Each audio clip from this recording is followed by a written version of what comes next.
Hi there, I'm Eshaan M reporting for Kids First, and I'm super hyped for this interview. I'm speaking with Thomas Morgan, director of Tomorrow's Hope, a film following the journey of passionate educators on the south side of Chicago. Mr. Morgan is an award-winning director and producer, known for his films Soufra and Waiting for Mamu. Additionally, Morgan was the executive producer for India's Daughter, a Peabody Award winner, and Silenced, an Emmy-nominated film. Thank you so much, Mr. Morgan, for chatting with me today, and welcome to Kids First.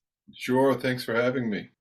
So let's just get started with the story of the film. It's so remarkable. How did you come upon the idea for the story? Yeah, so Tamara Raven was the producer on the film, and she came to us, I think, you know, primarily because of the types of stories that we had told in the past, and thought we might be a good fit. And we started talking for a while, and then I went and I met the kids, and I met Jackie Robinson, and I was just hooked. So, this was the Saul Zaentz Foundation is involved in the film, and they very much were part of putting the film and the funding for the film together because they're so passionate about early childhood education. And this was just a great opportunity to show the real people that are affected by this opportunity and what those chances mean. And the Saul Zaentz Charitable Foundation, actually, that caught my eye when I was looking at the press release for the film. So, how did the Saul Zaentz Foundation actually, get involved in the film? Well, so they Get involved in the film.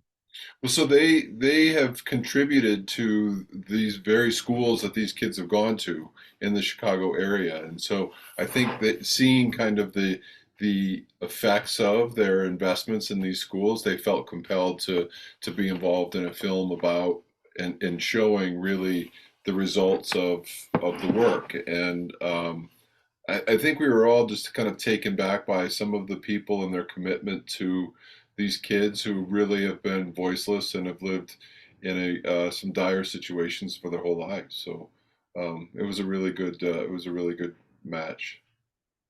And what was something that really resonated with you about the kids, their families, their situation in the south side of Chicago? No, I think what resonated the most is really how hard their lives have been. I think we talk about it in a way like sometimes you would think if you didn't know it was the south side of Chicago that they lived in a different country. Like it's like getting to school, making sure your kids do get to school because of the violence and because of the crime and then just the opportunities that kind of present themselves. I think all of those things very much spoke to me as gosh, this is right in the United States. We don't have to leave the country to find this people in really difficult and dire situations at some point.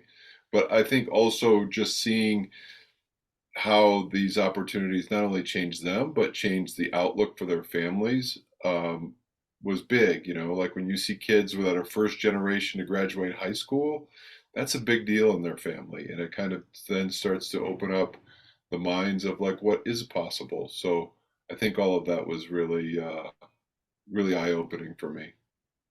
Wonderful. And are there any particular moments of like discovery or learning or any really eye-opening moments that you had while making the film?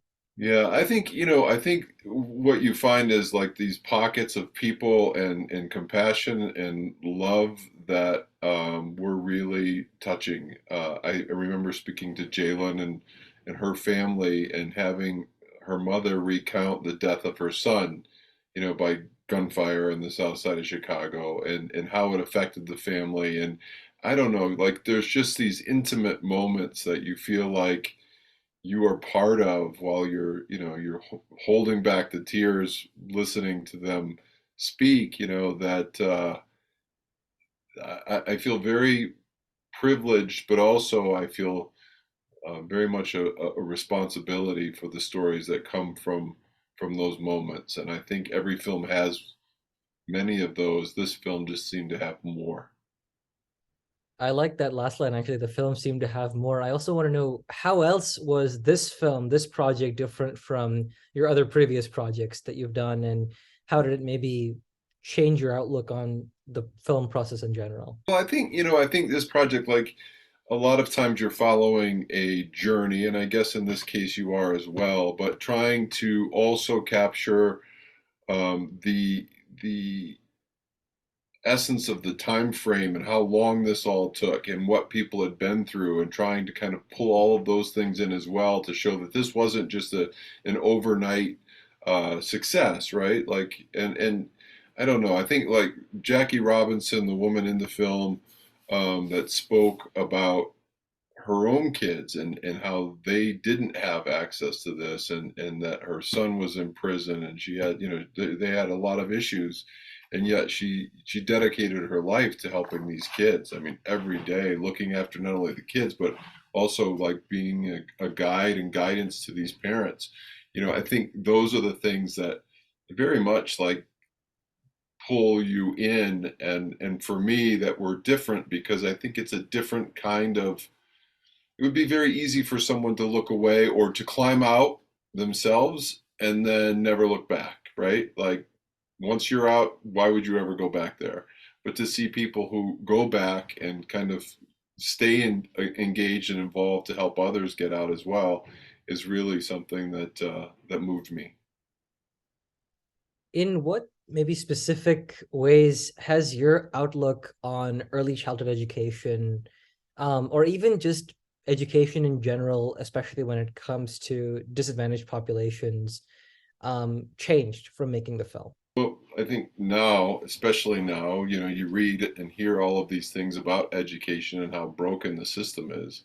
And I have to say it probably is broken in many ways, but I, I think the opportunity to get kids engaged, not only in an education early on, to get them to a level that they will be able to be uh, really among peers when they get to elementary school, is vitally important. But I think it's also changes the way they feel about themselves. That changes, they're not someone anymore to be the victim or looked down on because they're not able to be as articulate maybe, or read as well, or any of that. So I think like this, that little bit of a head start is such a huge difference, not only in the educational process, but in their social and in also the way that they view themselves. So I think that really, those are components of education that I really never thought of going into the film, that I really thought were you know very important when we finished. The socio-emotional kind of aspects of learning. That's really interesting. And you're a father of four. That's a detail that I think we've neglected to mention as of yet. You're a dad too. So was there actually an opportunity where you could take your kids to this center and show them what was going on as well? I've taken my kids to a lot of places. I've taken them to refugee camps in Beirut and to Nepal, where we built a an orphanage. I wouldn't take them to the places that these kids live. That's how dangerous I felt like it was. It's funny because I've been in a lot of like I was in the midst of, so many really horrible things happening in Haiti and in Lebanon, and I still felt safer than I felt in some of the areas of the south side of Chicago, which I think is really sad.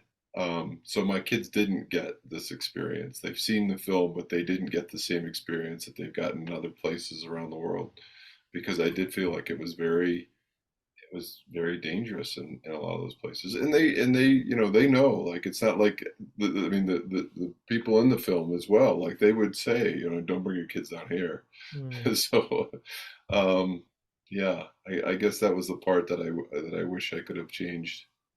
Well, thank you so much, Mr. Morgan, for chatting with me today. Tomorrow's Hope releases on VOD and digital on March 21st, 2023. So y'all definitely go and check it out. This is Eshaan from Kids First signing off. Be sure to like and subscribe to our channel and ring the notification bell so you don't miss my next interview or review, or those of my Kids First teammates. Thank you so much for watching. Thank you again, Mr. Morgan, and I'll catch you in the next one. Bye. Thank you.